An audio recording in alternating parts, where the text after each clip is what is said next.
আপনাদের সাথে শেয়ার করব কোথা থেকে চিরা শিট কিনলাম। আসসালামু আলাইকুম, নতুন একটি ভিডিও নিয়ে চলে আসলাম। ভিডিওটা একটু লং, অবশ্যই সবাই ধৈর্য সহকারে দেখবেন। আর যদি আমার চ্যানেলের ভিডিও ভালো লাগে অবশ্যই লাইক কমেন্ট সাবস্ক্রাইব করে পাশে থাকবেন। একদম চলে আসলাম দোকানের ভিতরে, দেখছিলাম কি কি আছে। এখানে অনেক ধরনের চিরা শিট ছিল, কিংবা বিট লবণ, কেক বানানোর জন্য অনেক ধরনের ফুড কালার ছিল, পুটিং বানানোর অনেক ধরনের, মানে সব ধরনের কিছুই পাওয়া যায় এক জায়গায়।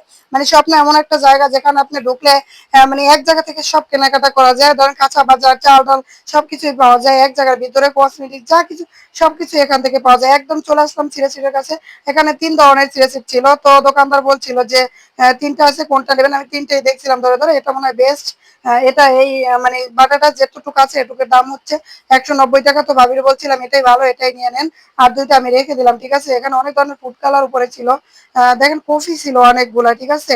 তো ভাবি বলছিল এটাই নিয়ে নেবো। তো আমাদের এটা নেওয়া হয়ে গেলো। চলে আসলাম একদম কাউন্টারে। শেষ করে আস্তে আস্তে নিচে দেখলাম যে অনেকগুলো শসা বিক্রি হচ্ছিল, মানে কম প্রাইসে। তো ভাবলাম আমি আর ভাবি কিছু শসা কিনে নিয়ে নেই। তো দোকানদারকে বলছিলাম আমরা শসা নেবো, যদি একটু কম প্রাইসে। আমাদের দেখা দেখি আরো কাপা নিয়ে নিল।